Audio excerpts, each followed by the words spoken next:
Helen Bradford's hand hovered over the counter as the teller's eyes flicked from Helen's soft lavender dress to the check tucked trembling in her fingers. The fluorescent lights buzzed overhead, and for a heartbeat the world narrowed to that moment. A 62-year-old black mother poised to deposit her son's generosity, met with a look of disbelief so potent it cut sharper than any blade. "This check—" "Are you sure it's yours?" the teller asked, voice low but laced with suspicion. Helen's pulse thundered in her ears as she offered to call her son to prove her worth beyond a pair of hesitant raised eyebrows. Instead, the teller reached for the shredder. The mechanical howl filled the lobby, drowning out Helen's soft gasp and drawing stares from the line behind her. In that instant, what should have been a simple bank visit became a public trial of her dignity and the quiet betrayal of a community she thought she knew. If you've ever faced judgment based on the color of your skin or witnessed someone else's dignity stripped away, share your thoughts in the comments below. Don't forget to subscribe and hit the bell so you won't miss the next chapters of Helen's journey for justice and respect. Helen Bradford had always believed that grace was best worn like a garment, unassuming, quietly confident, and unmarred by the harsh winds of life. On that crisp spring morning, she stepped into First Guardian Bank in her Sunday-best lavender dress, the fabric soft against her skin, a modest but proud expression of self-respect. The brick facade of the branch had welcomed her for decades, even when it was a humble credit union. She remembered the green carpet, the friendly nods of the tellers who called her Miss Bradford, and the occasional bulletin board poster congratulating her son Anthony for his community work. Today, however, familiarity felt distant, replaced by a subtle unease as she approached the teller's window. Clutching the yellow envelope in her purse, Helen recounted the purpose of her visit to deposit a check for $9 or $800, a gift from her son, to cover the cost of a new water heater and a few medical bills. Anthony's letter had been warm, assuring her that this act was not charity but gratitude, a son's desire to give back to the mother who had built his world. Helen loved that nuance. She believed in earning what you received, and she had earned every penny through years of retail shifts, church volunteers, and late-night study sessions to support her family. As she slid the check across the counter, her gold earrings caught the morning light, a silent testament to the modest prosperity she'd cultivated. The teller, young with meticulous acrylic nails and a nameplate that read Danielle, picked up the check with 2 fingers, as though it might burn her. Helen held her breath, offering a gentle smile, but Danielle's eyes narrowed. "Is this yours?" she asked, tapping the screen with a flick of her perfectly manicured nail. Helen felt the weight of that question in her chest. "Yes, ma'am," she replied, voice steady. "It's from my son. He sent it yesterday." She had anticipated routine verifications, perhaps a quick phone call to Anthony or a glance at her account history. What she did not expect was the cold calculation in the teller's expression, as if Helen's very presence there was an affront. Danielle clicked her tongue and leaned in her tone, shifting from courteous to condescending. "This is almost $10,000, Mrs. Bradford. We need to verify it." She neither spoke into the phone nor reached for the branch directory. Instead, she regarded Helen as though the envelope contained counterfeit promises. A hush fell over the lobby as onlookers shifted in their seats, straining to catch snippets of the exchange without drawing Danielle's ire. Helen offered her son's number, arms trembling, but Danielle shook her head and turned away. The next sound was the shredder's motor whirring to life, an abrupt mechanical judgment that shredded not only the check, but Helen's composure. The lobby seemed to tilt under the weight of that moment. Helen's fingers clenched the counter, her throat tightening around the word that refused to pass her lips. "Excuse me?" Helen managed, voice barely above a whisper. Danielle shrugged, eyes never meeting hers. "If it was legit, he can issue another one." The words landed like stones, and the line behind Helen grew restless. Murmurs rippled through the room, but Danielle's gaze remained fixed on her screen as if Helen's humanity were a mere glitch in her day. Helen retreated to the vinyl-upholstered chairs, the chill of the lobby seeping through her thin hosiery. She pressed a trembling hand to her chest, recalling the dignity with which she had raised her son, the principle that kindness and self-respect could carry you through any trial. Around her, patrons glanced away, uncertain whether to witness her humiliation or pretend it wasn't happening. Yet as Helen gathered herself, her eyes lifted to the branch's large digital display. The screens, which normally cycled through advertisements for credit cards and community events, froze on a single image: her son Anthony Bradford standing at a podium in a tailored charcoal suit, the caption proclaiming him CEO and community leader. Whispers swelled recognition, surprise, and a flicker of shame in the hearts of those who had watched her shredded. In that breathtaking moment, Helen's private disgrace was thrust into the public spotlight, and the bank could no longer hide behind protocol. The very institution that had erased her check now had to reckon with the face of its most celebrated client, her son's face looming larger than any shredder ever could. And so ended Helen Bradford's quiet pride. In its place, a spark ignited, one that would compel corporate accountability, propel a son's fierce defense, and remind every institution that true dignity belongs to those who earn it, regardless of the color of their dress or the thickness of their envelope. Helen stood as still as the marble countertop beneath her hands, the crisp check of $800 poised between her fingers and the teller's gloved fingertips.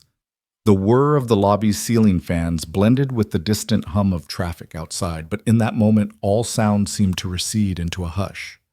Teller Danielle leaned forward, eyes narrowing into slits as she studied the check's looping signature and the familiar Bradford name printed beneath Anthony's address. Across decades of visits, Helen had always been greeted by nods and warm hellos. Today, that name seemed to carry a new, unwelcome weight. Danielle's index finger tapped impatiently against the touchscreen display. Helen watched the reflection of her own face, calm, dignified hair, pinned just so, morph into something scrutinized, doubted. Mrs. Bradford. Danielle said, voice clipped, "This amount is unusually high for your account history." The words felt like a blade pressed into her chest. Helen blinked, recalling the modest deposit made just last month, the small withdrawals for groceries and utility bills. She felt her pulse quicken. "My account balance can handle it," she said quietly, hoping to diffuse the tension. But Danielle's lips twisted into a tight line. "It's not about your balance," she said, as though Helen's financial records were beneath notice. "Checks of this size trigger a review." She tapped at the screen again, scrolling through years of transaction history, as though Helen were an unknown stranger. Helen's heart sank. The granddaughter of immigrants who had built a life on thrift and hard work, she had never before felt so alien in her own community. She forced herself to breathe steadily, remembering Anthony's message: this was not charity. She was no charity case. A bead of sweat gathered at the nape of her neck. The bank lobby seemed suddenly more cavernous, the vinyl chairs gleaming under fluorescent lights. Behind her, two customers shifted in line, a middle-aged man with a paper cup of coffee and a young mother holding a wriggling toddler. They exchanged glances. One looked annoyed at the delay, the other shot sympathetic looks toward Helen's trembling hands. But neither intervened. Silence sat like a heavy blanket over the scene, and Helen felt the heat of countless eyes. She straightened her spine with a quiet determination that had carried her through grief and challenge before. "I understand the need for safeguards, ma'am," Helen said, meeting Danielle's gaze evenly. "If you need to call my son to confirm, I'd be happy to give you his number." Danielle's nostril flared. "If it were so legitimate, he'd be here in person," she countered, the implication clear. Anthony's absence equaled suspicion of fraud. Helen's throat tightened with disbelief. Her son was in New York leading a major renewable energy firm. He couldn't hop on a flight for every banking hiccup, yet here she was accused of deception by a teller who refused even to pick up the phone. Danielle finally turned to her desk phone, dialing a number with the practiced ease of someone who believed themselves in full control. But her fingers hovered and she pulled her hand away. Instead, she scanned Helen's face with a cold calculation that left no doubt she did not see a longtime customer, but a potential liability. Helen's chest tightened with rising indignation. The check wasn't just paper, it was a lifeline to safety, comfort, and the quiet pride of a mother who had earned every penny her own way. A flicker of movement caught Helen's eye. Danielle's acrylic nails tapped once, twice. Then she reached for a small white notepad and scribbled something along the edge. Helen leaned forward. "May I see what you're writing?" she asked. Danielle glanced up, surprise flashing across her features, then tucked the notepad away. "Just a note for my record," she said too brusquely. Helen felt a familiar sting. This was not about procedure, but prejudice. The teller's suspicion had nothing to do with policy and everything to do with assumptions. Behind the counter, the older teller who had been helping the wire transfer customer glanced over but quickly looked away, busying himself with his own transactions. No ally, no offer of support, just a hush that shrouded Helen in isolation. She swallowed hard, telling herself that dignity was born in moments of trial. But as Danielle's eyes flicked from Helen to the check and back again, Helen felt the weight of every whispered judgment she'd ever endured. The ledger of small humiliations stretched long and sobering. Danielle finally picked up the phone and dialed a generic number, pulling the receiver to her ear. Helen could hear the dial tone, then a click, as the call connected somewhere deep within the bank's labyrinthine network. But instead of asking for Anthony's branch or department, Danielle simply said, "This is Danielle at the Bevo Mill branch," and hung up. "We'll run it through our fraud prevention system," she said, her tone matter of fact. "It'll take a few minutes." Minutes. Helen could not spare each second a dagger to her sense of self. She sank into one of the vinyl chairs, clutching her purse and the shredded envelope, not yet realizing that she'd been stripped of her son's gift. Around her, the lobby's metallic din resumed the distant ring of a phone, the click of heels on linoleum, the soft murmur of the next customer stepping forward. For them, life moved on. For Helen, everything had stopped. She closed her eyes, breathing through the tightness in her chest. She pictured Anthony's face, steady, compassionate, unwavering. If anyone could persuade this teller to see beyond the suspicion, it was him. Her hands relaxed, but the ache remained, not for the money alone, but for the message that she, a mother who'd raised a successful son through sheer perseverance, was suspected of deceit. The teller's doubt was a chasm that no shredder could erase. At last, Danielle set down the receiver, tapping at the screen one final time. She produced a small slip of paper. "All clear," she said without apology, sliding it toward Helen. "You can deposit it now." The words felt hollow, rehearsed insufficient. Helen reclaimed the check and the slip, her fingers brushing Danielle's hand. The contact was electric and unwelcome. She reminded herself that this was routine, that trust must sometimes be restored with formality. Yet the simple deposit felt like reclaiming territory stolen under the guise of security. Helen nodded once, sliding the slip and check into Danielle's waiting hand. As the teller typed, Helen's gaze drifted to the digital monitor above the teller window. It scrolled through community events, mortgage rates, and faintly in the corner, Anthony's name. Helen summoned a small, steady breath. She would need that calm for what came next, what always comes after the teller's doubt, the bank's accountability. When Danielle finally returned the deposit receipt, Helen picked it up with deliberate grace. "Thank you," she said softly, though the word felt like a question, a plea for recognition of her humanity. Danielle offered a curt nod and moved on to the next customer. Helen turned away, the lobby's chill replaced by a slow burn of purposeful resolve.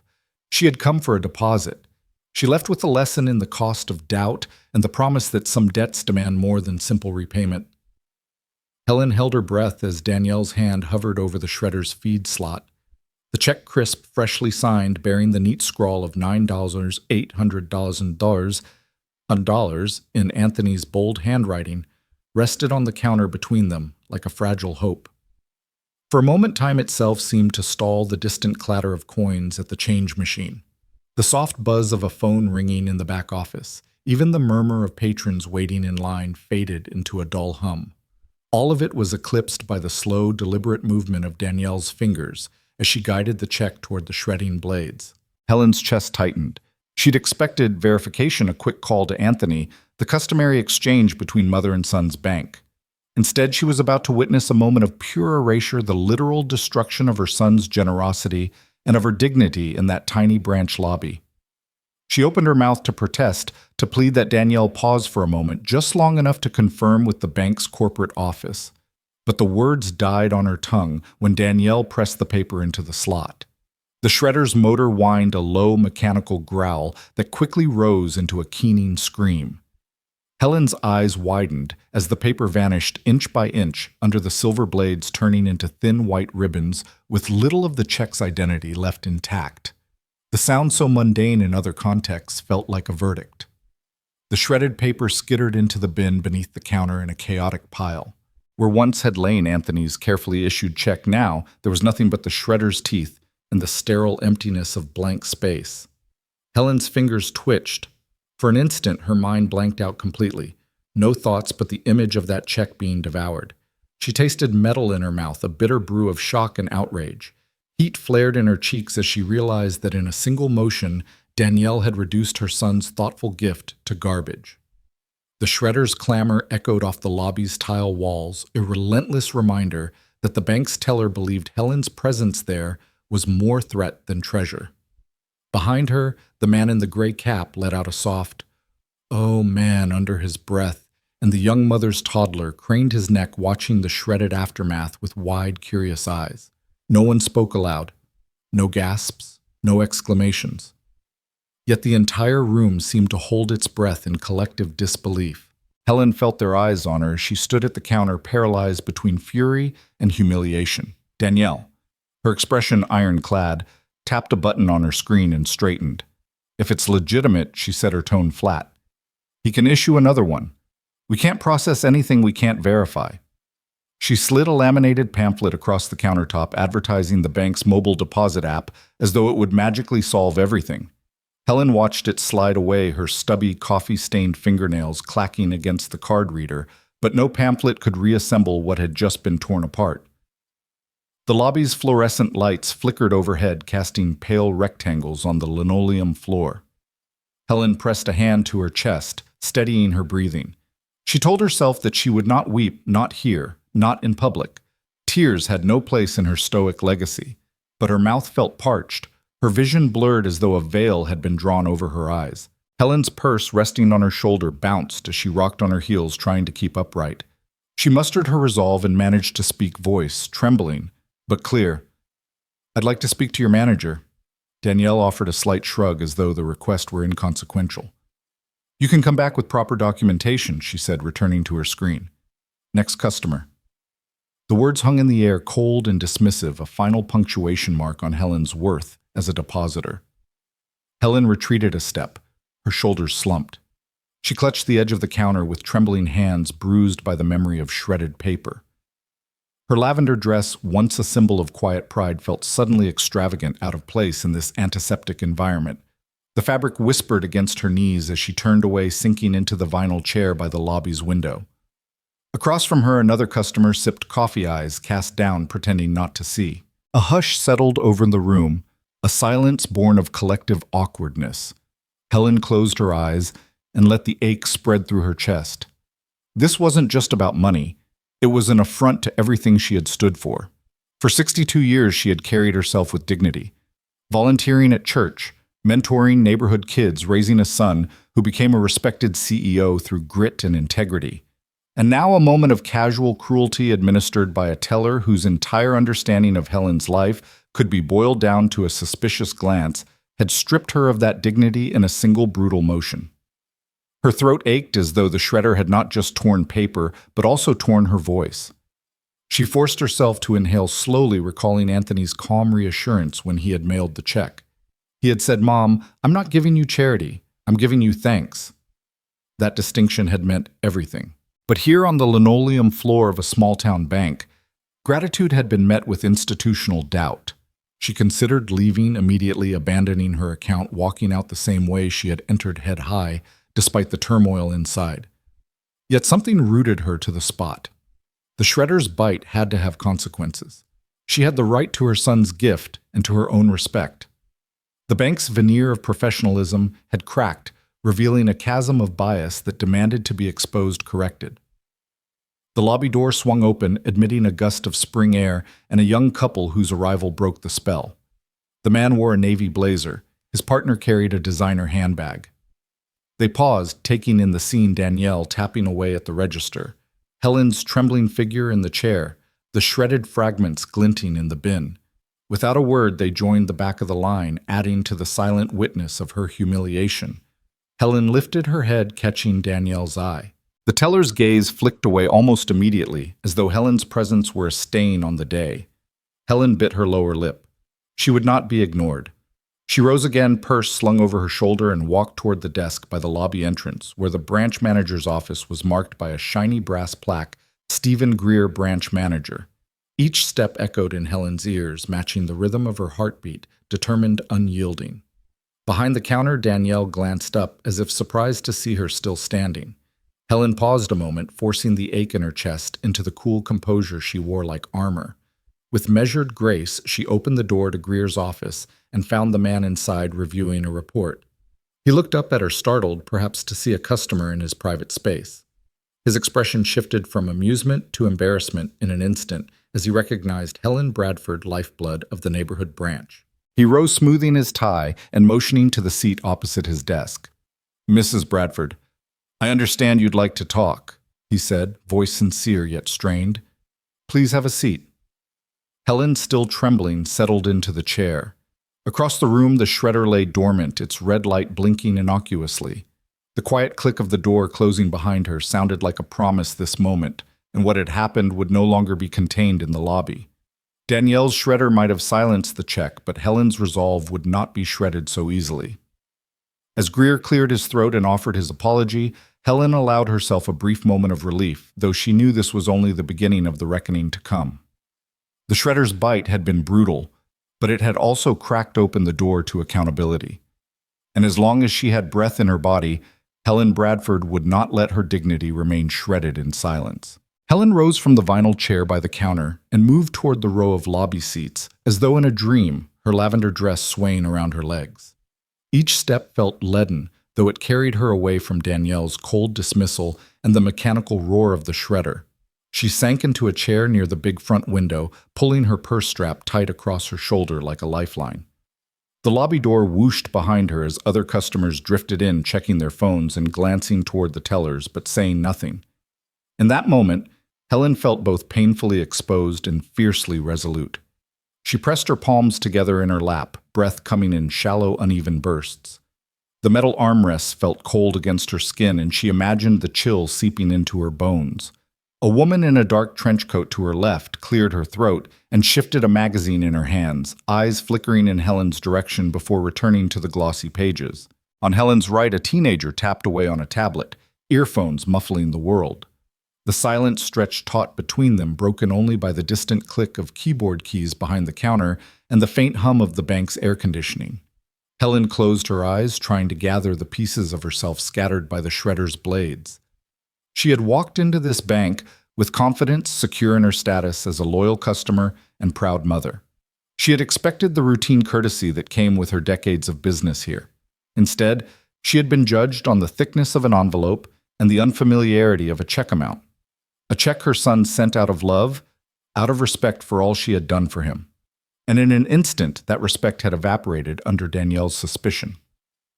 When Helen opened her eyes again, she saw an older man in a gray cap wash his coffee cup at the kiosk before returning to his seat. He shot her a sympathetic glance, as if he understood the wound that came from being dismissed on the basis of appearance alone. That glance reminded Helen of all the times she'd sat on hard benches during Anthony's soccer practices, rain or shine, supporting her son with quiet resolve. It reminded her that she could endure this too. The lobby's digital screen flashed a banking while black headline from a local news clip, the irony cutting deeper than any shredder. Helen's fingers curled around the strap of her purse. The screen cycled on home equity rates, community grants, a smiling family celebrating a mortgage closing. Each image felt like a reminder of everything the bank professed to stand for and everything it had just betrayed. She drew a steadying breath and stood moving to the window to look out at the Bevo Mill neighborhood she'd called home for 40 years. Beyond the glass, the street bustled with shoppers, school buses, neighbors returning library books. Life carried on, oblivious to her humiliation. She pressed her forehead to the cool pane, closing her eyes again. The shard of morning sunlight that sneaked through the corner of the window warmed her temple. She leaned into it, grateful for the small comfort. A mother and daughter, both wearing matching denim jackets, walked by the sidewalk outside, greeting a passing neighbor with bright smiles. Helen allowed herself a small smile, too, at that tenderness. It reminded her of her own mother, the woman who had taught her that you held your head high no matter how the world tried to force you down.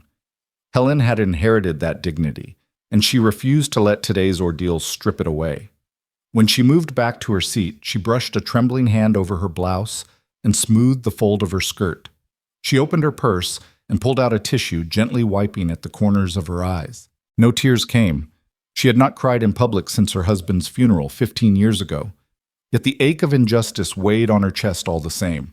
She dropped the tissue back into her purse and rested her hands on her thighs, straightening her back. She would not appear broken. The line at the teller windows had gone quiet, as if Danielle's act had chilled the entire branch. Helen sensed that other customers felt unsettled, perhaps even ashamed. A few fidgeted with their paperwork or busied themselves filing deposit forms, but no one moved to challenge the teller or step in on her behalf.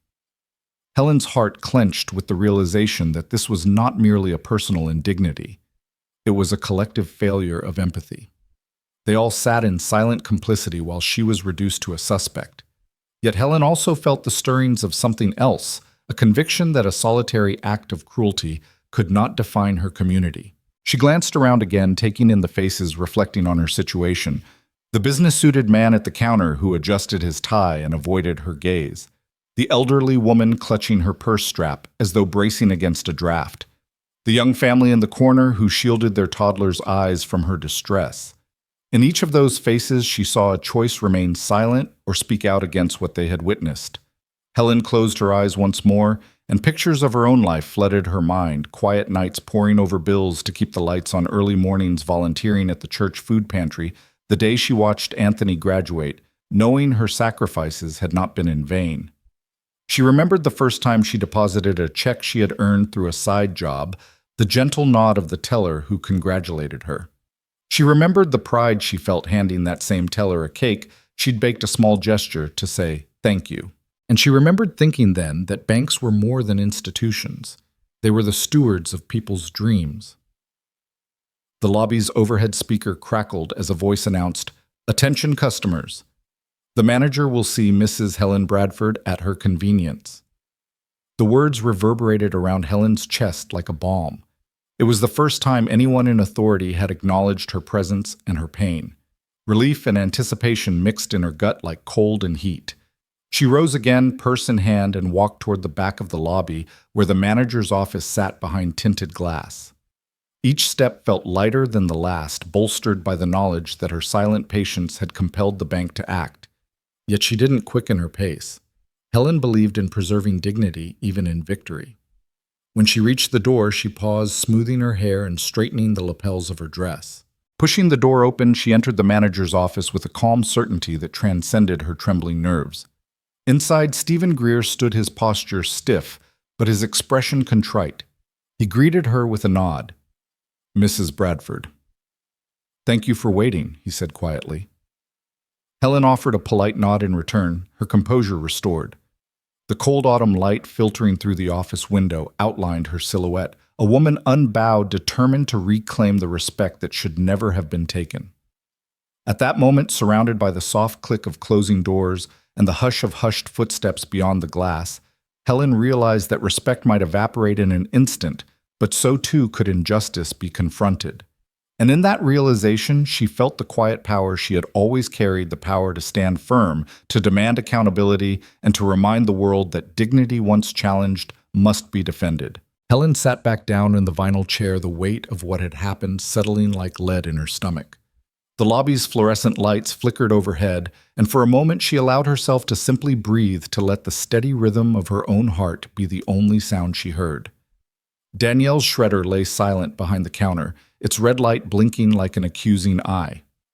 Patrons shuffled quietly in line, the murmur of small talk reduced to a hum of uneasy energy. Helen wrapped her hands tight around her purse strap nails, pressing into the leather, reminding herself that she was not broken, only wronged. Across the room, the big digital monitor snapped to life. Normally, it cycled through credit card promotions, community banking partnerships, and announcements about customer rewards. But today, its timing felt like fate. The screen glowed blue for a moment, then a slide popped up under the banner, "Celebrated Clients." One that always drew polite applause from visitors, a photograph of her son Anthony Bradford standing at a podium adorned with her bank's logo. He wore a charcoal suit tailored to perfection, a white shirt pressed crisp, his curly hair immaculately groomed. In the image, he was mid-speech, eyes bright, a slight confident smile on his lips. The caption read, "Anthony Bradford, CEO, Bradford Solutions, Innovation for Every Community." Helen's breath caught in her throat. The screen's glow reflected in her eyes, and for a second she wasn't sure if she was looking at the photograph or at some cruel mirage. Around her heads jerked up. A hush swept the lobby as customers recognized the face they had just condemned in the flesh. "That's her son," a man whispered behind her voice, taut with disbelief. "Isn't that the renewable energy CEO?" another woman murmured, glancing between Helen and the screen. "He's done so much for St. Louis." Gasps rippled through the waiting area. The young mother, who had shushed her toddler a moment ago, pressed her hand to her mouth. The gray-capped man closed his coffee cup with a soft click, his eyes wide. Even Danielle paused mid-tally, gaze fixed on the monitor, hair bobbing with the motion of her surprise. The entire branch seemed to tilt on its axis, gravity shifting as recognition dawned in every pair of eyes. Helen felt a strange warmth spread through her chest. Anger and humiliation had given way to something she hadn't expected: vindication, yes, but also relief that her son's name, long spoken of with pride in her home, could finally echo back to her in this place of indignity. The display lingered for several long seconds before cycling on to the next slide, an announcement of a scholarship program Anthony's company had funded, another testament to his community commitment. Yet no one looked at the subsequent promotions. Their gaze remained locked on the vanished check on Helen's trembling form and on Anthony's luminous image, which now felt charged with new significance. Then the manager's office door swung open. Branch manager Stephen Greer emerged, his shoes clicking on the tile floor, face ashen. He glanced at the monitor, then at Helen, then back to the screen as though it had delivered a message he had failed to hear until this very moment. He strode forward, shoulders hunched, a folder clutched in his hand but forgotten at his side. His voice hitched somewhere between apology and command. "Mrs. Bradford," he said finally, voice low but urgent. Could we perhaps talk in my office?" Helen met his gaze calmly. In that look was the quiet strength of every accomplishment that had brought her here, and the mother's unwavering conviction that she deserved better. She nodded once gracefully and rose from her seat. As she walked past Danielle's station, the teller's face flushed with shame, no apology on her lips, only the weight of her misjudgment. Outside the manager's office, the lobby seemed to exhale, as if letting go of a held breath.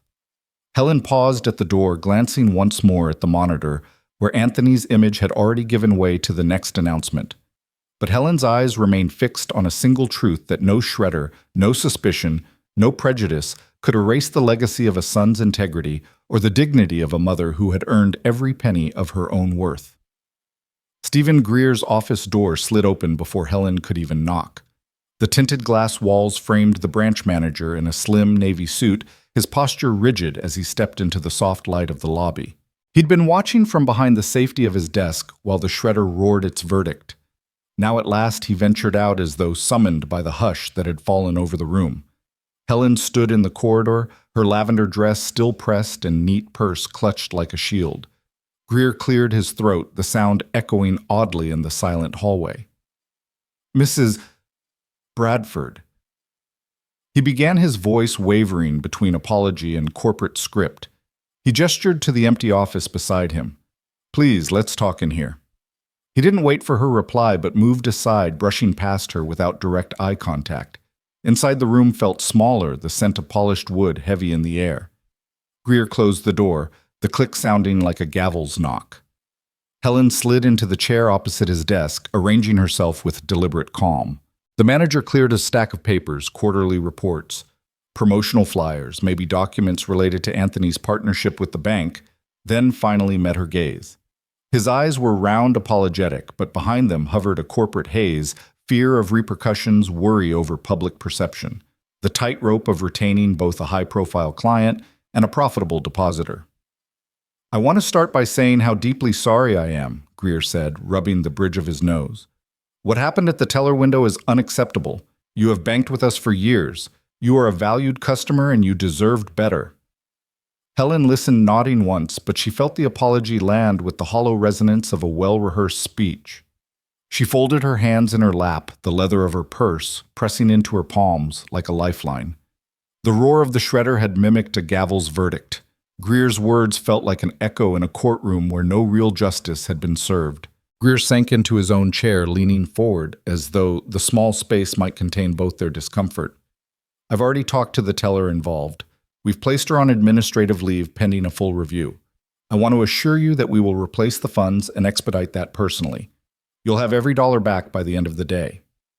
Helen inhaled the word funds lodging in her throat. The money was important, needed even, but the shredded paper was simply the outward expression of a deeper wound. She met Greer's eyes and spoke softly. "Mr. Greer, it's not about the money alone." He blinked as though he'd expected her to nod gratefully to accept the restitution and leave. He shifted papers again. "Of course. Compensation for the inconvenience." "But do you see," Helen interrupted, voice steady. She leaned forward, arms uncrossing. "I'm not here for a refund. I'm here for respect." The hard consonants of the word cut through the manager's practiced calm. Respect that vanishes the moment a customer looks different. Respect that doesn't require a CEO's face on a screen to be given freely. Greer inhaled confusion and guilt mixing on his face. He ran a hand through his hair as though trying to wrestle punctuation from his next syllables. "Mrs. Bradford, we will institute a retraining program for all staff on customer verification and cultural sensitivity," he said finally. "I'll personally oversee it, and I will draft a letter of apology on behalf of the bank that you can share if you wish." Helen's lips curved in a small, rueful smile. "A letter," she repeated. "A public letter. Will it state exactly what happened?" That the teller shredded a grandmother's check without verification. Will it mention that she assumed I was a fraud because of the color of my skin and the modesty of my attire? She paused, letting each phrase sink into the air. Greer's face drained of color, the words striking deeper than any shredder's teeth. He swallowed, mouth working. I don't know if we can go into that level of detail in an official letter. Our policies." "You mean your fear of legal liability?" Helen cut in soft but unyielding. "I wonder if you'd be so wary if my son's photo hadn't been on your monitor, if I'd walked in carrying a plain envelope without a CEO's name in the corner." She pressed her palms down on her knees, grounding herself. Respect is not reserved for the privileged or the famous. It is a basic right owed to every single person who walks through your door. Greer's gaze fell to the desk. He clenched his jaw, then exhaled. The polished knot of his corporate composure seemed to unravel just enough. "You're right," he admitted, voice low. "We failed you. I'm sorry. I'm sorry that the veneer of our policies hid the bias behind them. I'm sorry that we made you feel unwelcome, like your years of loyalty meant nothing. I see now that no amount of financial restitution can fix that." Helen studied him, listening to the difference between words wrapped in corporate skin and a man admitting fault. The bank's hallways and teller windows felt miles away. Now she was standing on ground more personal, more profound. She let the silence stretch, forcing Greer to sit with his own admission. He glanced up, vulnerability and resolve mingling in his eyes. "Mrs. Bradford," he said, "I don't want this apology to be empty. I will speak to our corporate leadership today. I will ensure your story is heard. I want you to know that your dignity and your name matter to us." He paused, reaching for a sheet of letterhead. "Will you allow me to draft this letter while you wait? I can have a draft for your review by this afternoon." Helen exhaled a breath she didn't know she'd been holding. She watched the manager's hand hover over the paper, the ribbon of pen poised to commit words to permanence. She thought of all the letters she'd received from her son, each one a lifeline of love and affirmation. She thought of the shredded check, once a tangible sign of his thanks, now splintered into cold strips. A letter on official letterhead could never reassemble those fragments, but it could acknowledge the wrong, set a standard for the future, and redefine the bank's relationship with every customer who walked in after her. Helen nodded once. "Yes, please," she said. "I will review it, and I promise you I will share it. Not because I seek attention, but because I believe change begins with accountability." She waited as Greer dipped his pen, the scratch of ink across pristine paper, echoing in the quiet office. Minutes passed, minutes that felt like hours, as Greer labored on the apology. Helen sat upright, chin lifted, letting the gravity of her demand anchor her. She was not a victim. She was an advocate, an elder who had weathered losses far greater than a shredded check, and who had emerged stronger each time. Now at 62, she championed more than her own respect. She championed the right of every hand, every woman, every man, every color, to be met with trust rather than suspicion. When Stephen Greer placed the letter before her, Helen read in silence a clear admission of error, a commitment to retraining, a promise of transparency. It named no culprits by name, but it named the bank's failure to uphold its own values. At the bottom, his signature glowed in confident script, Stephen Greer, branch manager. The date today. She slipped the letter into her purse alongside the shredded remnants now long forgotten. She rose then steady and held out her hand. "Thank you," she said, voice strong, "for finally seeing me and for giving me the respect that is my right, even before anyone recognized my son's face." Greer grasped her hand, a handshake solid with promise. "Thank you for helping me see it, Mrs. Bradford," he replied. "I won't forget." Helen turned and walked back into the lobby, leaving the office door open behind her. Patrons shifted as she passed their eyes, reflecting a new understanding that respect cannot be shredded and that dignity is a currency no shredder can consume. Anthony Bradford pulled into the small parking lot of the Bevo Mill branch just after noon, the sleek lines of his charcoal Tesla contrasting sharply with the handful of aging sedans and pickup trucks parked haphazardly beside it. He killed the motor with a tap on the touchscreen, and the cabin fell silent. For a moment he sat perfectly still, gathering himself against the weight of what was to come. His phone lay face up on the passenger seat, displaying dozens of messages, supportive texts from colleagues, curious inquiries from reporters, even a few pleas from the bank's corporate office. But Anthony's focus was singular. He would not be distracted by noise. He rose from the driver's seat and strode toward the branch entrance, hands in the pockets of his tailored jeans, shoulders squared, expression calm but resolute. The lobby doors clicked open to a flurry of surprised looks. Tellers paused mid-transaction, customers muffled whispers behind their newspapers, and Danielle the teller, whose shredder had shredded a grandmother's check, looked up in horror from her station. Anthony did not hesitate or waver. He nodded politely to the security camera and walked directly to the manager's desk, his presence commanding every eye in the room. Helen, seated near the front window, straightened at the sight of her son, pride and relief mingling on her face.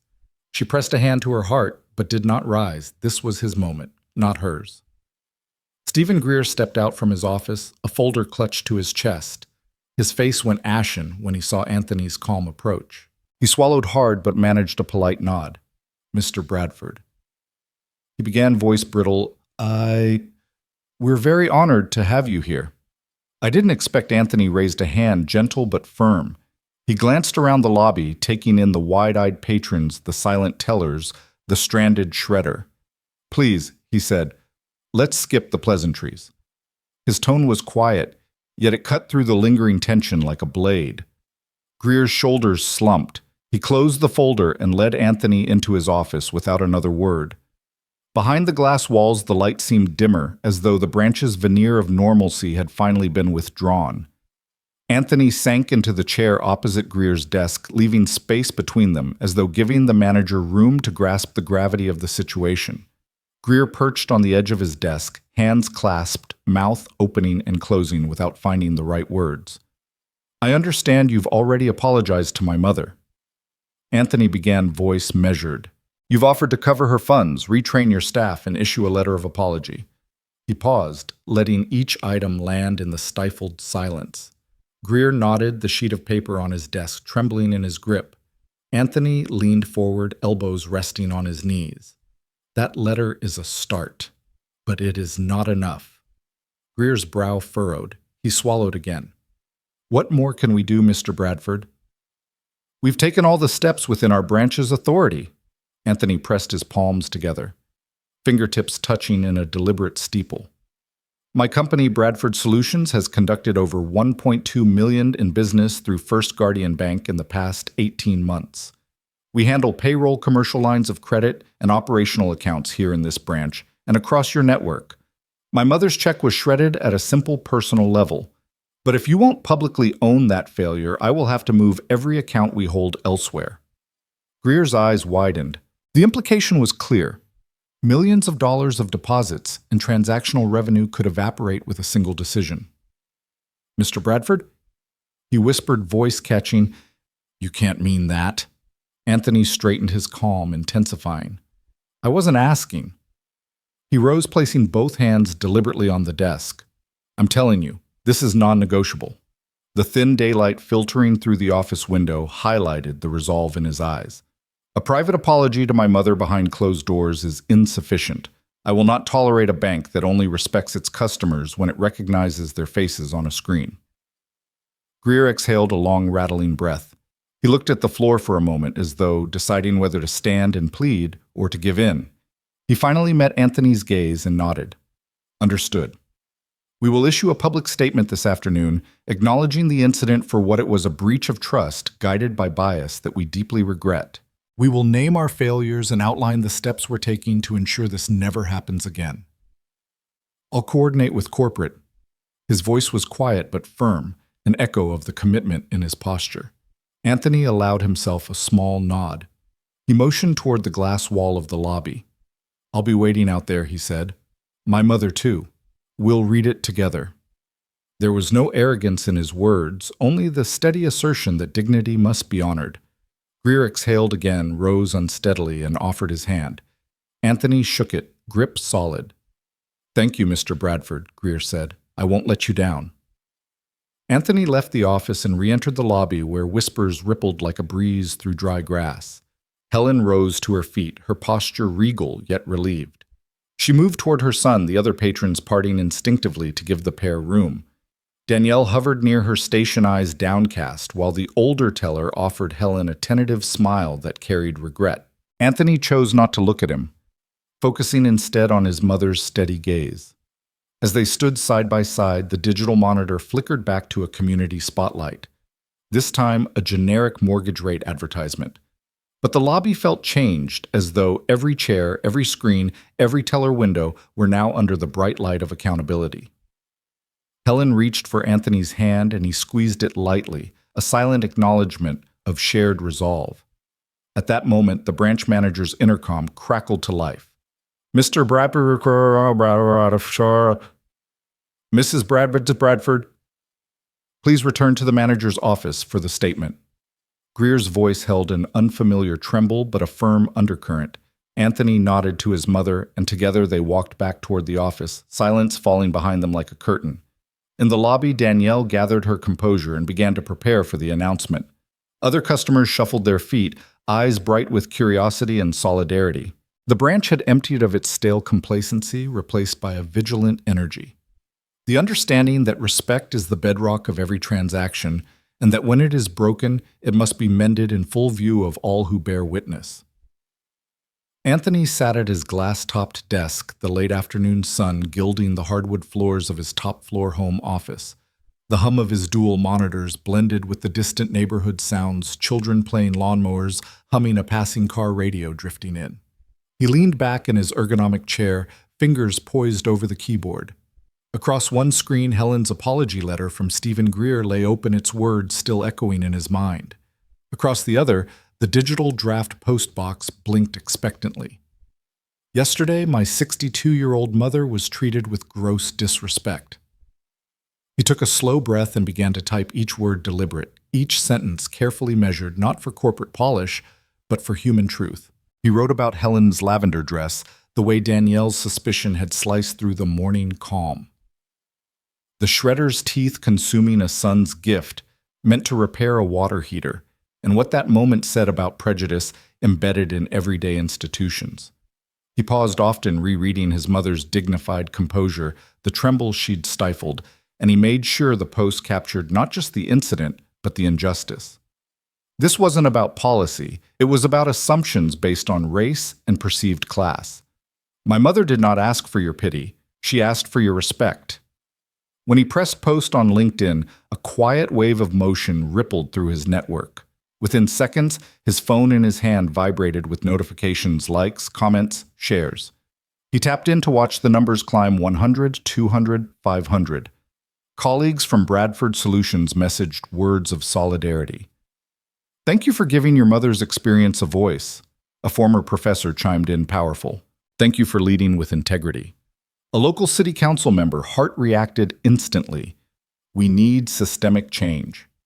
10 minutes later, the initial 500 shares had become 2,000 across his connections. He clicked over to Twitter. Here, the raw energy was already building. He drafted a concise version of the story, just enough for Twitter's character limit, but with a link to the longer LinkedIn post. He included the hashtag #banking.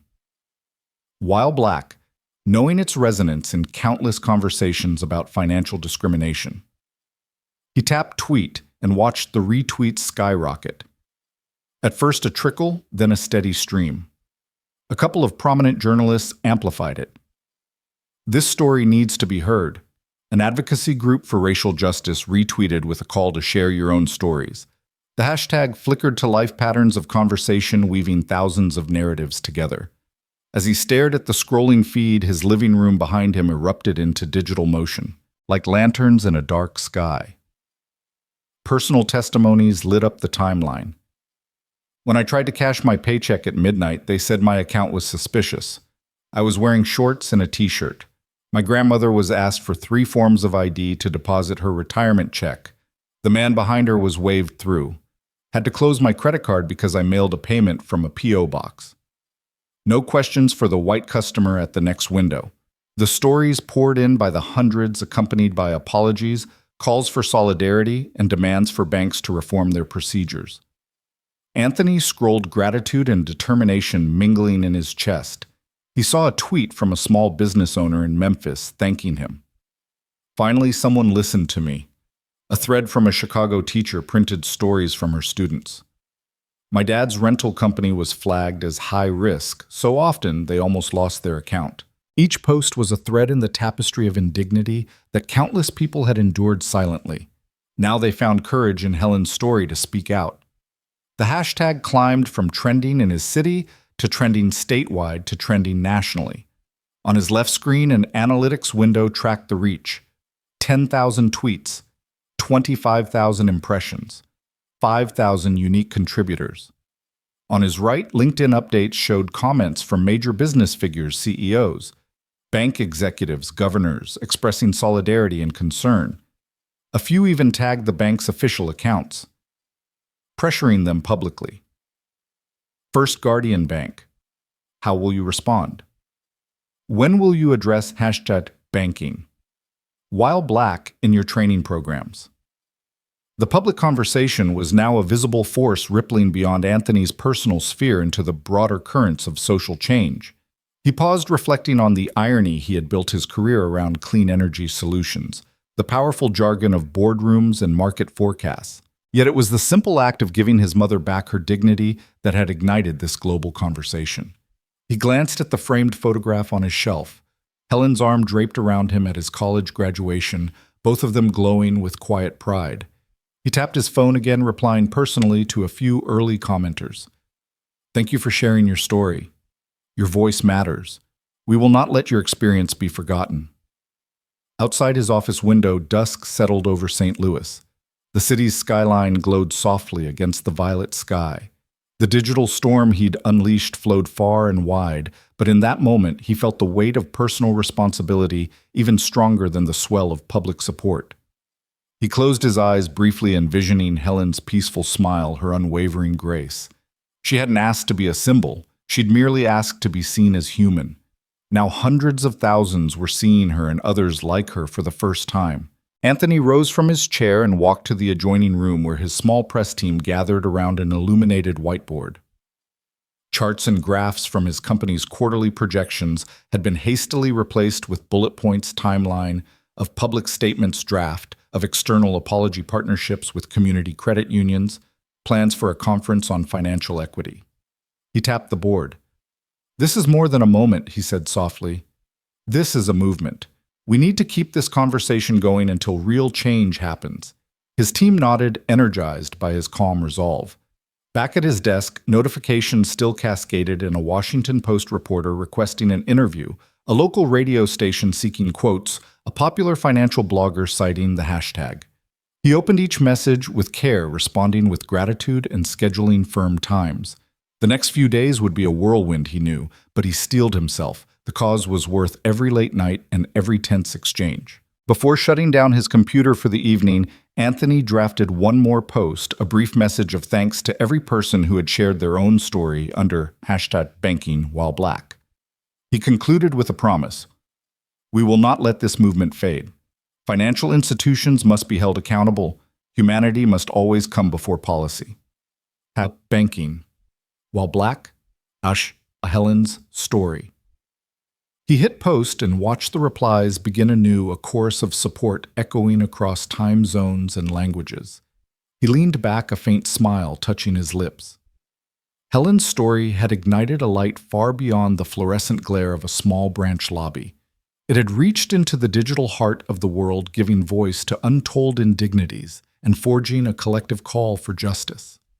And as the night deepened outside his window, Anthony Bradford felt a profound sense of purpose settle over him. In a world rife with transactions, it was the currency of respect and dignity that truly mattered. The morning after Anthony's LinkedIn post went live, First Guardian's corporate team hurriedly released a public apology across every platform they controlled.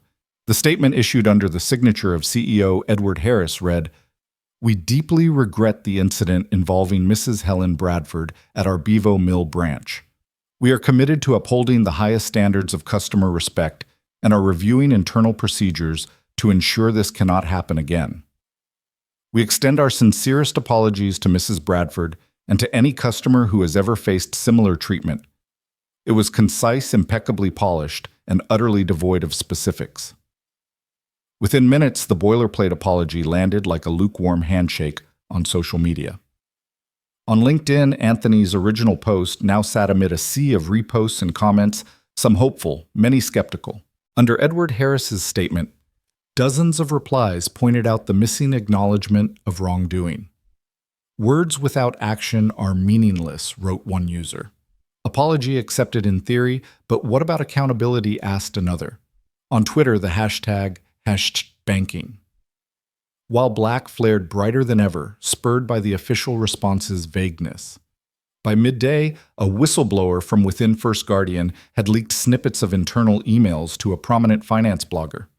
In one message, a regional director lamented, "We can't alienate our top depositors while we cater to some niche advocacy issue. Let's stick to sending gift cards and vague promises."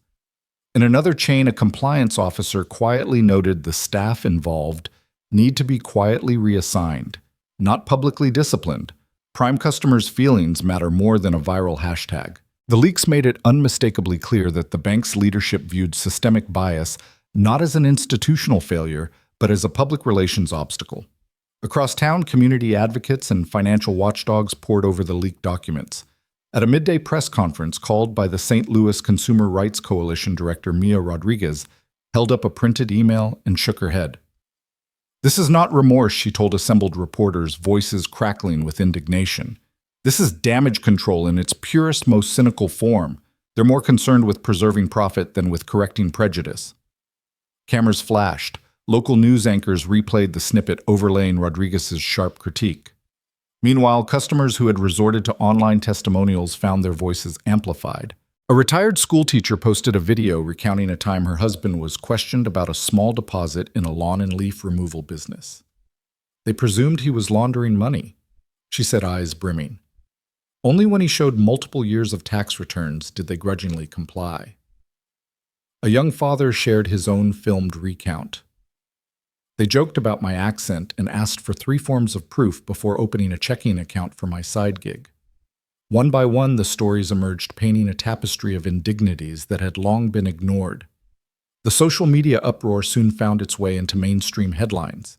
The St. Louis Post-Dispatch ran an editorial titled, "When Respect Becomes Conditional," calling out First Guardian's leadership for failing the very people it claims to serve. National outlets picked up the story, framing it as emblematic of a broader pattern. Financial institutions too quick to make transactional judgments based on appearance and too slow to address their own blind spots. Under this mounting scrutiny, First Guardian's board convened an emergency meeting. In the boardroom, Edward Harris faced investors and directors, their faces grim in the midday light. On the projector screen behind him flickered charts of customer attrition and forecasted revenue dips. Harris cleared his throat. "We recognize that our initial apology did not meet the gravity of the situation," he admitted. Effective immediately, we are expanding our standard diversity training to include mandatory interactive bias recognition workshops for every level of staff tellers, managers, executives. We will partner with third-party experts to design a curriculum focused on implicit bias, cultural competence, and customer empathy. This will be funded by a reallocation of our community engagement budget. Senior directors exchanged wary glances. One whispered, "Will that appease them?" Another muttered, "How quickly can we roll it out?" But the CEO pressed on. In addition, we will establish a transparent reporting mechanism. Any customer who feels mistreated can file a formal complaint directly to our board, bypassing branch management. We will publish quarterly updates on these cases.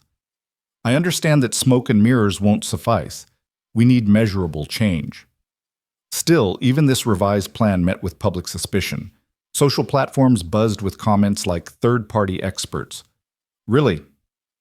How many banks have said that and publish quarterly updates on complaints only if you make it visible to the public, not just shareholders? A financial columnist pointed out that without meaningful consequences, job losses, policy overhaul, structural accountability training alone was insufficient. By evening, #banking. While Black had become a trending topic on Reddit's RR Finance forum, where users dissected the bank's new proposal line by line, debating its merits and limitations. Back in St. Louis at the Bevo Mill branch, the mood was tense. Customers entered warily, eyes flicking over teller stations now displaying laminated signs proclaiming "We stand for respect." Danielle remained on paid leave, her station empty, adorned with a silent placard announcing, "This position is under review." The wait time for routine transactions had doubled as every new staff member was being enrolled in the very bias workshops their peers had scorned.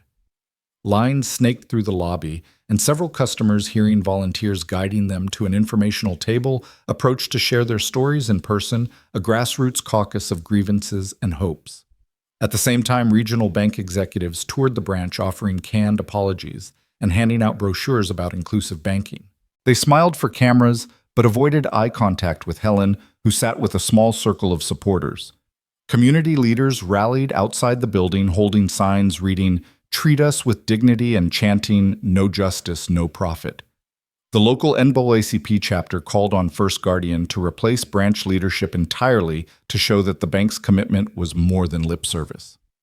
The crescendo of pressure peaked when a coalition of small business owners, many of whom had relied on the bank for lines of credit, announced they would move their accounts to local credit unions, unless First Guardian made a clear public commitment to address institutional bias. A letter signed by 10 CEOs of regional firms landed in the bank's inbox. "We cannot in good conscience entrust our employees' paychecks to an institution that so casually dismissed a loyal customer." The potential flight of millions in deposits loomed over Edward Harris's desk like a storm cloud.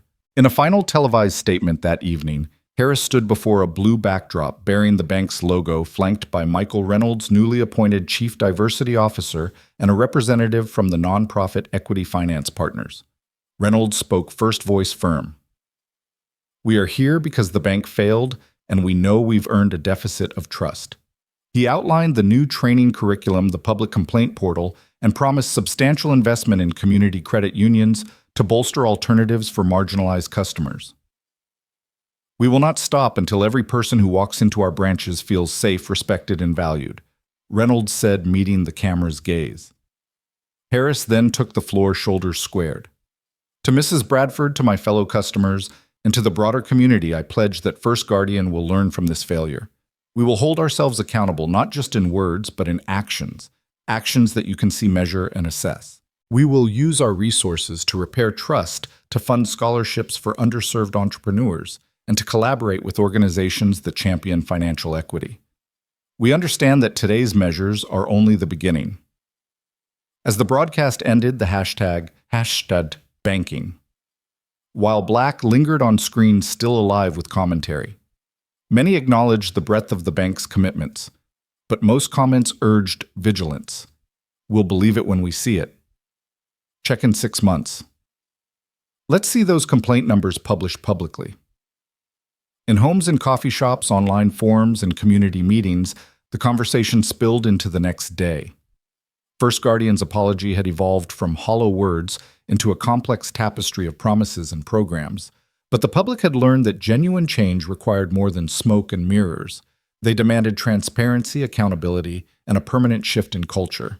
And so as the lights dimmed in bank branches across the region, the real work began, transforming commitment into action, bias into understanding, and corporate promises into everyday respect. Helen Bradford stood at the front of the modest conference room, the early morning sunlight streaming through the tall windows and illuminating the pale blue walls. Her hands were steady around the remote control that advanced the slideshow behind her, but inside her heart fluttered with anticipation. Today was the inaugural meeting of the Bradford Fund, a community initiative she had helped to create not as a passive figurehead, but as its driving force. The humiliation she had endured at the hands of a hastily dismissive bank teller was still a fresh ache in her chest, but she had purpose now to ensure that no one else would be silenced or belittled when their dignity was at stake. The room was filled with a small gathering of neighbors, volunteers, and local community leaders, some of the very people who had approached her in the bank lobby after her ordeal, offering words of sympathy and solidarity. A few wore T-shirts with the fund's logo, two interlocking hands, one darker, one lighter, cradling a stylized coin and a heart.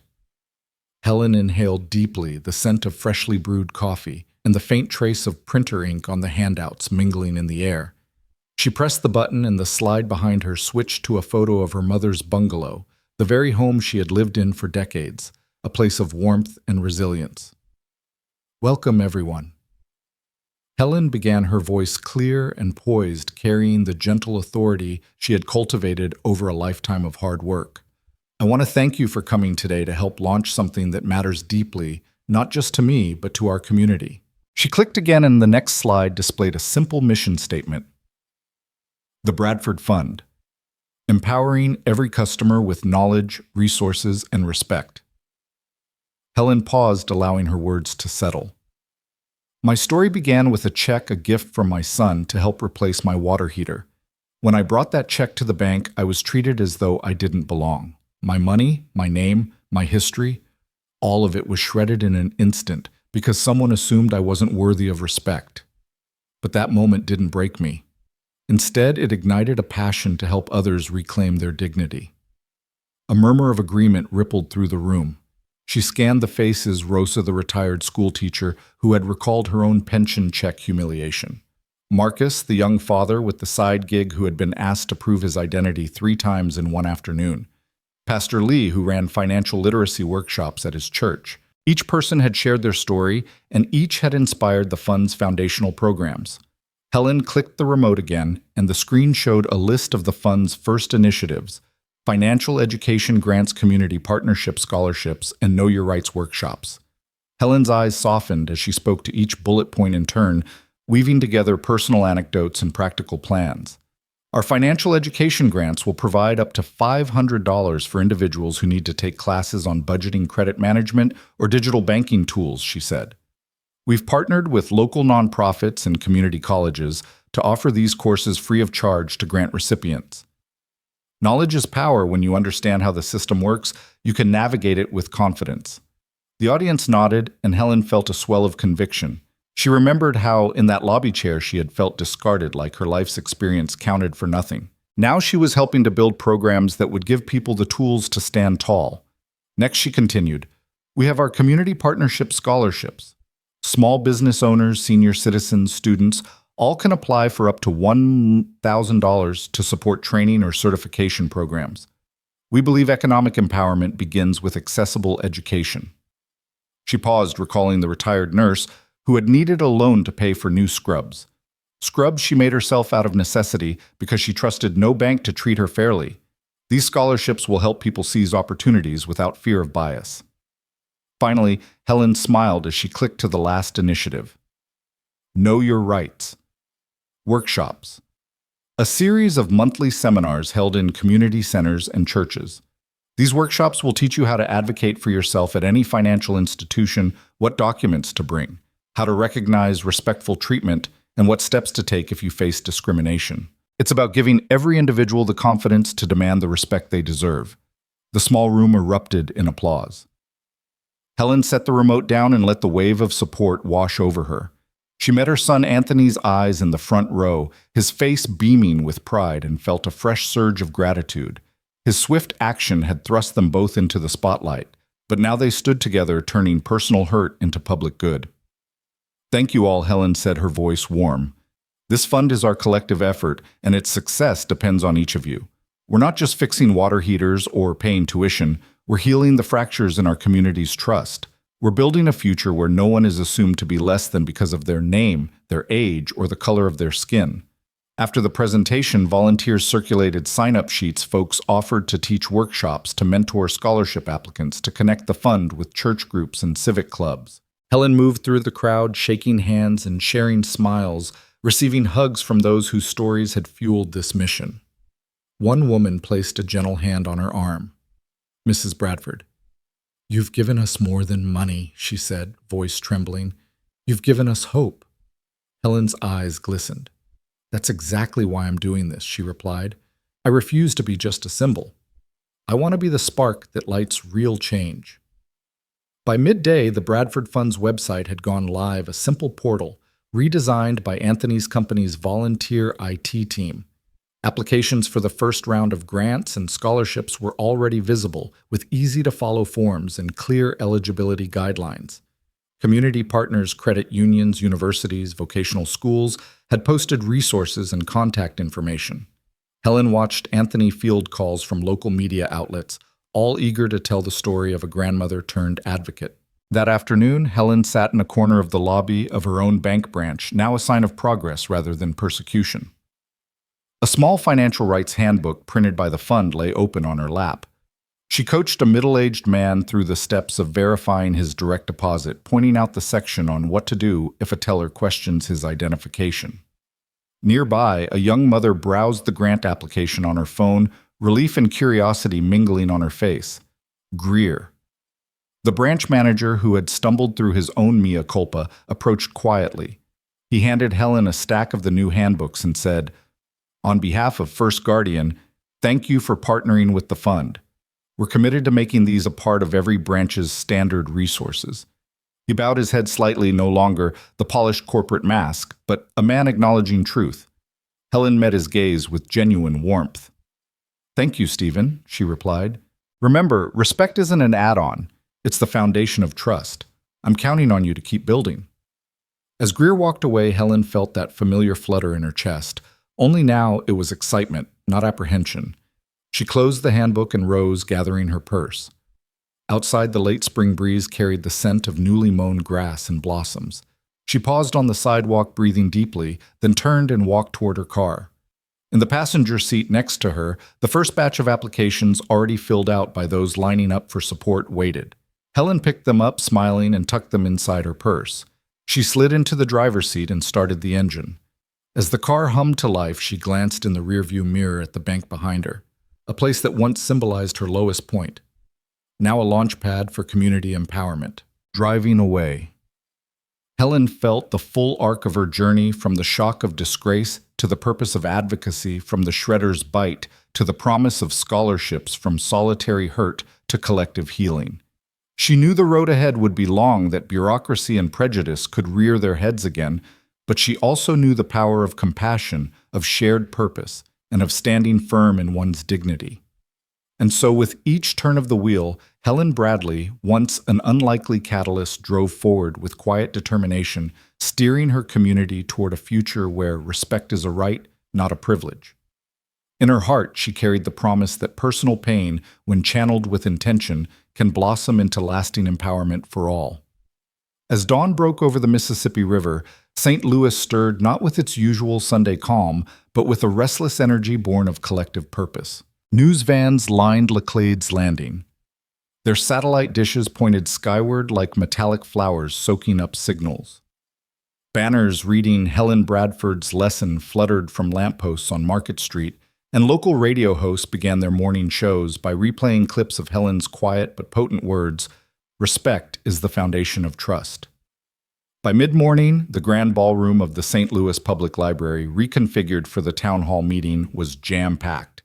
Folding chairs spilled into the open aisles, and people leaned against marble columns to hear City Council President Tanya Morales open the session. Today, Morales said, her voice carrying through the vaulted space. We confront not just one bank's failure, but the systemic assumptions that leave too many of our neighbors feeling unwelcome in places designed to serve them. Applause rippled through the crowd as she introduced the evening's panel, a cross-section of community leaders, educators, banking executives, and legal advocates. Helen Bradford sat near the front, cradling a program booklet. She'd been asked to speak, but chose instead to sit quietly, lending her presence to the gathering. Next to her, Pastor Lee of Roosevelt AME Church clasped her hand. On her other side, Marcus Bradford scanned the room, pride evident in his eyes. As the panelists took turns sharing data reports of account denials, overdraft fee disparities, and qualitative surveys of customer experiences, the audience leaned forward, nodding in grim recognition. A small business owner named Carla Hernandez described how her modest loan application had been delayed for weeks, despite immaculate records, while her white neighbor's pawnshop credit line sailed through in days. Carla's story prompted Helen to squeeze her hand again. This was the change she had envisioned. After an hour of testimony and analysis, the floor opened for public comment. One by one, residents stepped to the microphone, each recounting their own brush with institutional bias. A retired bus driver remembered being forced to show utility bills to prove residency when cashing his pension check, while the teller cheerfully joked with the fare collector behind him. A young student shared how her parents had to drive across county lines to find a branch that wouldn't question their child's summer savings. Each voice rose with a mixture of relief and anger, raw yet resolute. When the final hush fell, City Council President Morales returned to the podium. "What we've heard today is undeniable," she said. "Our city cannot prosper if segments of our population are denied the basic dignity of fair treatment. Therefore, I am introducing a resolution that will require every financial institution operating within our city limits to adopt the following measures within 90 days: standardized anti-bias training for all frontline staff, mandatory visibility of customer rights and recourse procedures, and community-based oversight committees to review complaints impartially." A roar of approval filled the room, voices chanting accountability until the gavel restored order. Outside, the conversation spilled onto sidewalks and cafes. Teachers huddled over lesson plan printouts titled Banking and Bias. Helen Bradford's lesson, already adapting the materials for classroom discussion. In schools across the district, social studies classes integrated case studies of Helen's experience to teach about civil rights, consumer protection, and civic engagement. Ninth graders debated the ethics of profiling. 11th graders drafted mock legislative bills based on St. Louis's new resolution. In the teacher's lounge at Roosevelt High, staff members shared strategies for getting students involved, writing letters to local officials, organizing gallery walks with photographs of the original bank lobby, and using Helen's quotes as prompts for reflective essays. Meanwhile, regional media outlets hosted nightly panels dissecting the ripple effects. One afternoon, on KSDK's afternoon news veteran anchor Bill Ramsey introduced a segment. Tonight, we examine the aftershocks of Mrs. Bradford's story and how financial institutions nationwide are responding. The panel featured Jennifer Cho, a consumer rights attorney, Marcus Bradford, CEO and advocate, and Marisol Vega, Vice President of Community Engagement at First Guardian Bank's Midwest Division. Cho decried superficial fixes. Vega defended their expanded training programs, and Marcus pressed for measurable outcomes. We need transparency. Publish rates of denied transactions, customer satisfaction surveys, and follow through on disciplinary actions when policies are violated. Across the country, news of St. Louis's town hall reverberated through banking circles. In New York, editors of American Banker magazine dedicated a full front page to the Bradford movement, profiling similar stories from Chicago, Atlanta, and Los Angeles. Wall Street analysts noted that regional banks with poor fairness scores under independent audits saw stock dips, while community banks emphasizing equitable service experienced upticks. Financial conferences began featuring case workshops on dignity-centered banking, and governance seminars included breakout sessions on bias mitigation in customer interactions. Back in St. Louis, the newly formed Banking Equity Oversight Committee held its first session in City Hall. Dozens of representatives from neighborhood associations, civil rights organizations, and young entrepreneur groups filled the chamber. They reviewed complaints logged through the municipal portal, some still under investigation, others resolved with restitution. One case involved a small daycare owner whose payroll checks had been flagged repeatedly. The committee recommended expedited digital deposit options and an official apology. Another centered on a formerly incarcerated man who was repeatedly denied a savings account. Local credit union partnerships were proposed to offer inclusive services. As these civic structures took shape, Helen's role evolved from symbolic figure to active mentor. She began attending committee meetings, her steady presence a reminder of the real stakes behind policy language. Younger advocates looked to her for guidance in one session when the discussion grew mired in technical jargon. Helen gently reminded members, "This is about people's lives. Help them serve them. Don't just study them."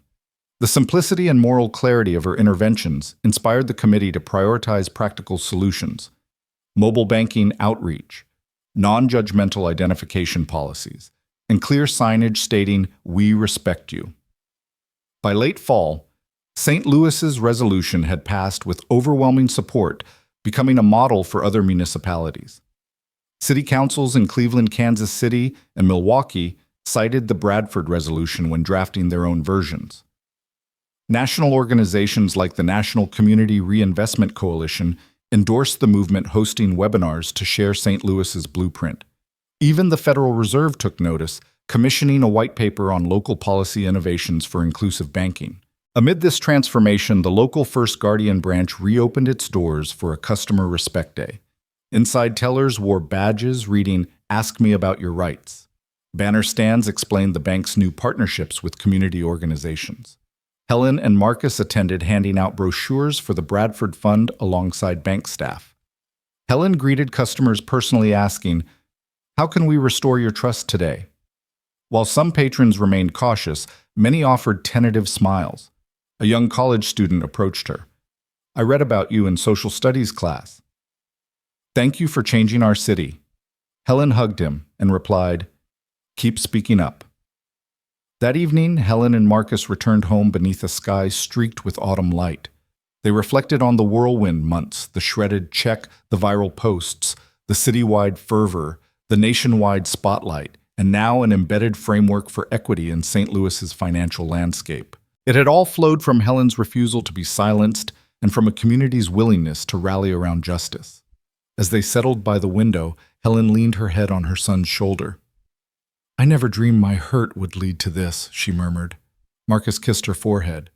"You taught us the power of one voice, Mom." In the distance, the glow of city lights mirrored the warmth of a movement that had grown from personal affront to collective reckoning.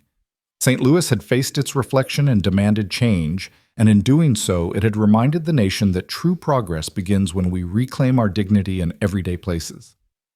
From town hall meetings to school curricula, from media panels to corporate boardrooms. Helen Bradford's lesson had become an enduring testament that respect is not optional, but essential, and once claimed can reshape not just a branch lobby, but an entire city and perhaps the country beyond. The sun dipped low over St. Louis, casting long, warm rays across the soft green lawn of Helen Bradford's bungalow in Bevo Mill. Inside, the quiet hum of the washing machine drew to a gentle stop, and Helen rose to her feet, stretching out the tension from her shoulders. She stepped over to the dryer, opened its door, and retrieved a load of lavender church dresses, cotton shirts, and her favorite worn cardigan. Each piece carried a memory of conversations with neighbors over the back fence of Sunday services and potluck suppers, of the simple dignity she had carried through every trial. As she folded the first dress, its fabric still carrying the faint smell of detergent, her mind drifted back to the day it all began. She could almost hear the bank's fluorescent lights buzzing overhead, see the glossy green carpet beneath her feet, and feel the weight of Danielle's gaze as the teller had narrowly decided her check was too good to be true. At the time, the shredder's gnawing teeth had felt like a physical blow ripping apart her quiet confidence, as surely as they had shredded the paper. She remembered the sting of humiliation, the flush of shame as fellow customers looked on, uncertain whether to intervene or look away. But those memories no longer burned with pain, they glowed softly as embers of transformation. Helen smoothed the lavender dress and folded it carefully, as gentle and deliberate as she had been when quietly insisting on her right to sit in seat 1A at the bank, or when she declined every well-meaning offer of a new check and instead pressed for respect. Each fold echoed the countless times she had taught her son Anthony that dignity could not be bargained for. It was inherent, non-negotiable. The wooden floor beneath her slippers creaked as she shifted her weight, bending to lift a crisp white shirt. The fabric slipped through her fingers. She pressed the hem, smoothing out a twisted sleeve. In that motion, she recalled the opening night of Bradford Fund's first grant cycle, surrounded by neighbors who had once seemed invisible to the very institutions now offering scholarships and workshops in her name. She remembered how her quiet refusal to be silenced had rippled outward, inspiring community meetings, town hall debates, and curricular reforms. She could still hear the soft applause in the historic public library when City Council President Tanya Morales announced the resolution requiring banks to implement transparent complaint processes and mandatory anti-bias training. Helen straightened, lifting another piece of laundry. The soft click of the dryer door closing reminded her of the boilerplate apology First Guardian CEO Edward Harris had issued. The words, crafted in boardrooms, cited nowhere near the human impact they glossed over. And yet even that half-hearted statement had been forced to evolve under public scrutiny, leading to visible policy changes, committee reviews, and new oversight measures. Who would have thought a single shredded check could expose so many fractures and spur a city and then a nation to confront embedded assumptions about who belonged in financial spaces? Folding a child-sized sweatshirt once worn by Anthony during his earliest school days, Helen allowed herself a small, wistful smile. That soft garment, its hems fraying at the cuffs, was a reminder of sleepless nights she had spent soothing her son's tears after his father's sudden death. In those nights, she had found the strength to keep moving forward, just as she had found the strength to walk out of the bank lobby with her head held high, refusing to be broken by a teller's prejudice. Life had demanded her quiet courage so many times, and she had answered.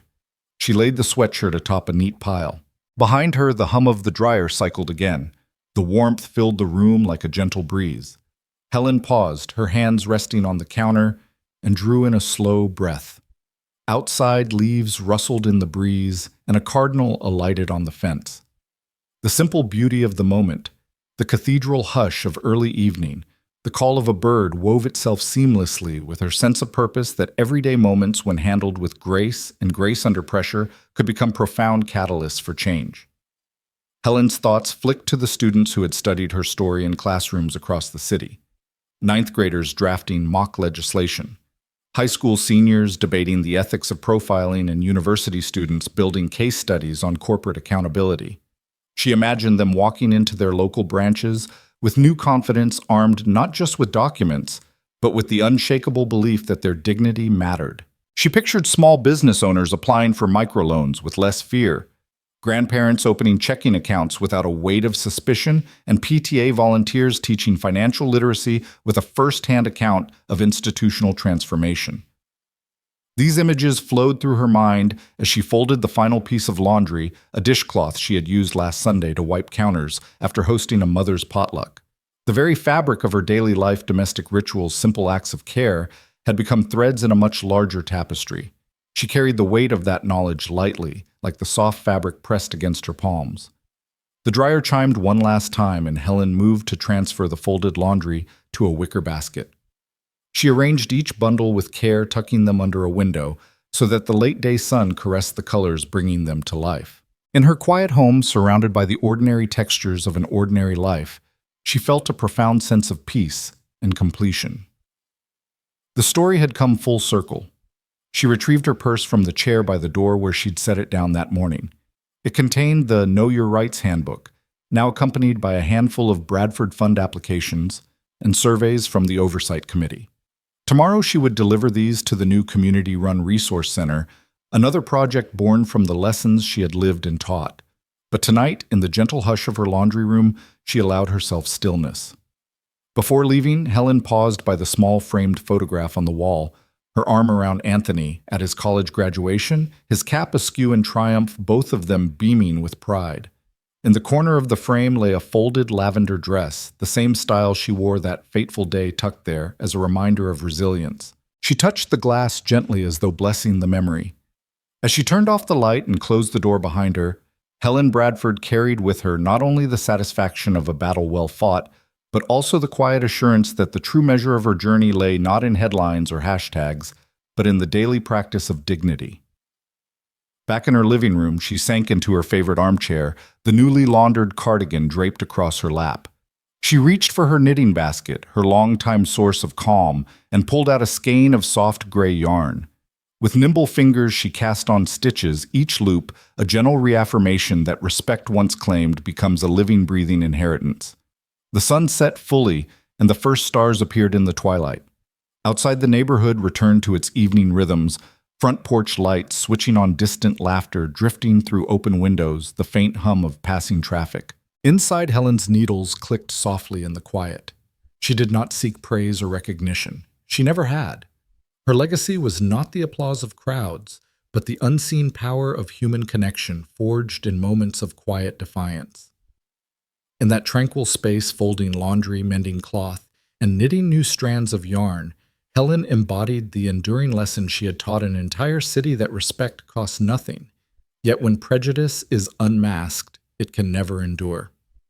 And so the story closed, not with a crescendo, but with the soft rhythm of worthy work carried out one stitch at a time in a modest home, where dignity remained both treasured memory and living testament.